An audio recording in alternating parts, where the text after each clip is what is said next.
ब्रजभूषण जी और पंडित जी एक बात अच्छे से समझ चुके हैं कि जब लोग आप पर बहुत विश्वास करते हैं तब आपकी रिस्पॉन्सिबिलिटी भी बढ़ जाती है। अगर कोई आपकी बताई बात पर चलने को तैयार है तब आपको भी इस बात की पूरी जिम्मेदारी लेनी पड़ती है कि आपकी सिखाई बात बिल्कुल उसी तरीके से सामने वाले को समझ आए जैसे आप समझाना चाहते हैं। ये सब ख्याल पंडित जी के दिमाग में तब से घूम रहे हैं जब से उन्हें उनके गीता ज्ञान ब्लॉग के एक रीडर का मेल मिला है। ये मेल किसी शोभा नाम की लेडी ने उन्हें लिखा है और मेल में अपनी सारी प्रॉब्लम्स लिख भेजी हैं, साथ ही पंडित जी से सॉल्यूशन भी मांगा है। मेल में उन्होंने ये सब लिखा है। प्रणाम पंडित जी, मेरा नाम शोभा है, मैं एक हाउसवाइफ हूं। मेरे हस्बैंड एक प्राइवेट बैंक में काम करते हैं। 2 बेटे हैं जो अभी पढ़ाई कर रहे हैं। मैंने अभी कुछ दिन पहले ही आपका ब्लॉग पढ़ना शुरू किया है और मुझे आपके द्वारा गीता के श्लोकों की एक्सप्लेनेशन बहुत पसंद आती है। खासकर जिस तरह आप सिंपल वर्ड्स में उन्हें समझाते हैं वो मुझे बहुत अच्छा लगता है। आज मैं आपको अपनी एक प्रॉब्लम के बारे में लिखकर भेज रही हूं और उम्मीद करती हूं कि आप थोड़ा सा टाइम निकाल कर मेरी प्रॉब्लम का भी सोल्यूशन देने की कृपा करेंगे। जैसा कि मैंने आपको बताया कि मेरे 2 बेटे हैं। बड़ा बेटा विहान 12th में है और छोटा बेटा विराज 9th में है। फैमिली में हम चारों ही हैं। मेरे सास ससुर की डेथ हो चुकी है। मैं वेल एजुकेटेड हूं। बच्चों के पैदा होने से पहले मैं उसी बैंक में जॉब करती थी जहां मेरे हस्बैंड जॉब करते हैं, लेकिन विहान के पैदा होते ही मैंने वो जॉब छोड़ दी थी। मैं नहीं चाहती थी कि मेरे बच्चे किसी आया के हाथों में पलें। मैं उनके अंदर सभी अच्छी वैल्यूज और मैनर्स डालना चाहती थी। मैं चाहती थी कि मेरे बच्चे सोसाइटी के लिए एसेट बने। विहान और विराज का बचपन बहुत अच्छा बीता। दोनों बहुत अच्छे, कूल एंड काम, वेल मैनर्ड बच्चे थे। स्टडीज में भी बहुत अच्छा कर रहे थे। उनकी प्रोग्रेस से मैं और मेरे हस्बैंड बहुत खुश और सेटिस्फाइड थे। जैसा कि हर टीनेजर के साथ होता है, मेरे बेटे के नेचर और बिहेवियर में भी बहुत सारे चेंजेस आ रहे थे। उसके दोस्त और वो जाने दिन भर फोन पर क्या बातें करते रहते। मैंने कई बार उसके फ्रेंड सर्कल का पता लगाने की कोशिश भी की। मैं जानना चाह रही थी कि मेरा बेटा कहीं गलत रास्ते पर तो नहीं जा रहा है। पता नहीं क्यों मेरे मन में एक अजीब सा शक पैदा हो रहा था।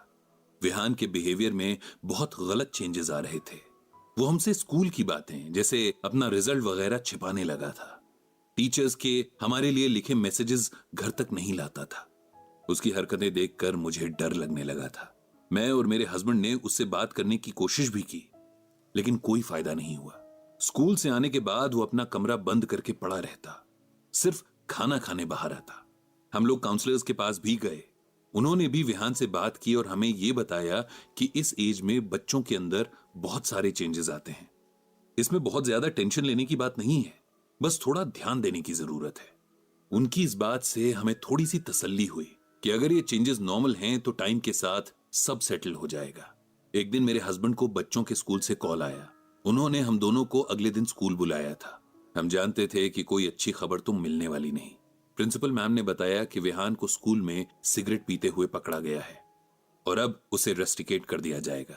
मेरे तो जैसे कानों में किसी ने जलते अंगारे भर दिए थे। यकीन नहीं आ रहा था कि मेरा बेटा ये सब कर रहा था, जिसके लिए मैंने अपना अच्छा खासा करियर छोड़ा, अपनी तरफ से हर अच्छी बात सिखाई। वही बेटा आज ये दिन दिखा रहा है।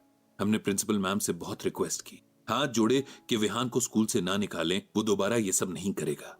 बहुत मुश्किल से मैम को कन्विंस किया, क्योंकि उनका कहना था कि विहान की और भी कई कंप्लेंट्स थीं, जैसे कि क्लास बंक करना, टीचर्स से बदतमीजी वगैरह वगैरह। किसी तरह हमारी गारंटी देने पर मैम ने उसे एक और चांस देने पर अग्री कर लिया। घर आकर हमने विहान को बहुत समझाया कि ये सब छोड़ दे। उसने वादा भी किया कि वो अब आगे से सुधरने की कोशिश करेगा, मन लगाकर पढ़ेगा। पंडित जी, मेरा मन तब से बहुत दुखी है।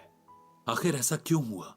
जिन गलत रास्तों से बचाने के लिए मैंने इतनी कोशिश की, मेरा बेटा उसी रास्ते पर क्यों चल पड़ा? और अब अगर विराज भी ऐसा ही कुछ करे, अपने बड़े भाई की देखा देखी वो भी गलत रास्ते पर चल पड़े, तो फिर क्या होगा? आप प्लीज मुझे कुछ बताइए कि मेरा मन शांत हो जाए और मुझे इस प्रॉब्लम को सॉल्व करने का रास्ता दिखे। पंडित जी ने बहुत ध्यान से शोभा जी का मेल पढ़ा। उनकी दुविधा को वो समझ पा रहे थे। कई बार हम अपने अलावा दूसरों के कामों की रिस्पॉन्सिबिलिटी का बोझ भी अपने कंधों पर उठा लेते हैं।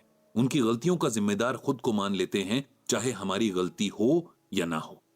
हम ऐसा इसलिए करते हैं क्योंकि हम आत्मा और शरीर के रिलेशन से अनजान हैं। जिसे इस रिलेशन की समझ है वो कभी न तो दुखी होगा न किसी टेंशन में आएगा। शोभा जी को भी यही समझना है। पंडित जी ने अब शोभा जी को मेल का जवाब लिखना शुरू किया। शोभा जी, नमस्कार। आपका मेल पढ़ा और आपकी समस्या समझी। मेरी बुद्धि को इसका जो सल्यूशन नजर आ रहा है, मैं आपको भेज रहा हूं। ये आपके लिए है, यानी आपको समझना है, आपके बेटे को नहीं। आप कहेंगी कि मेरे बेटे को मदद की जरूरत है, मुझे नहीं। लेकिन सबसे पहले आपको खुद को शांत करना है, तभी तो आप अपने बेटे की मदद कर पाएंगी। इसीलिए मैं आपको गीता का ये श्लोक और उसका अर्थ बता रहा हूं। यदा ते मोह कलिलम बुद्धिर्व्यतितरिष्यति तदा गंतासि निर्वेदम श्रोतव्यस्य श्रुतस्य च। भगवान श्री कृष्ण कहते हैं कि हे अर्जुन, जब तुम्हारी बुद्धि इस माया के घने जंगल को पार कर जाएगी, तब तुमने जो कुछ भी सुना हो उससे तुम विरक्त हो जाओगे। इसको सिंपल वर्ड्स में ऐसे समझिए कि हम सब अपनी आत्मा और शरीर को अलग अलग करके नहीं देख पाते हैं। आत्मा अजर और अमर है, एक शरीर से दूसरे शरीर में यात्रा करती है। शरीर जन्म लेते हैं और खत्म हो जाते हैं। जो आत्मा इस जन्म में आपके बेटे के रूप में है, क्या पता पिछले जन्म में वो आपका कुछ और रहा हो और अगले जन्म में जाने कौन से रिलेशन में आपके साथ रहे। आपका काम था कि आप अपने बच्चों का अच्छे से ख्याल रखें, उन्हें अच्छे इंसान बनाने के लिए मेहनत करें, जो आपने की। अब आपके बेटे के रूप में जो आत्मा है, उसके पिछले जन्मों के कर्म और संस्कार कैसे थे, इस पर भी काफी कुछ निर्भर करता है। आपको खुद को दोष देने की बिल्कुल भी जरूरत नहीं है, लेकिन साथ ही अपना काम भी करते रहना है। यानी मां के रूप में जो ड्यूटी है वो निभाते रहनी है, बिना किसी एक्सपेक्टेशन के। आपको अपने बच्चों को अभी भी उतना ही समय और प्यार देना है, उनकी केयर करनी है, लेकिन मोह में नहीं पड़ना है। जब हम मोह में होते हैं तब हमें सब कुछ अपने हिसाब से दिखता है, हम चीजों को न्यूट्रल होकर नहीं देख पाते। आपके बेटे ने अगर कुछ बुरी आदतें चुनी हैं, तब आपको उसके पीछे के कारण समझने होंगे। सिर्फ उसे उपदेश देने से बात नहीं बनेगी। वो किस वजह से बुरी संगत में पड़ा या किस डर से आपसे बातें छुपाने लगा, ये सब समझना होगा। अब समय है जब आप मां कम और दोस्त ज्यादा बन जाइए। लेकिन जो भी करें, जैसा कि भगवान कृष्ण ने कहा है कि खुद को मोह से दूर रखकर करें। इतना लिखकर पंडित जी ने मेल भेज दिया और मन ही मन भगवान से सबको सही राह दिखाने की प्रार्थना भी की।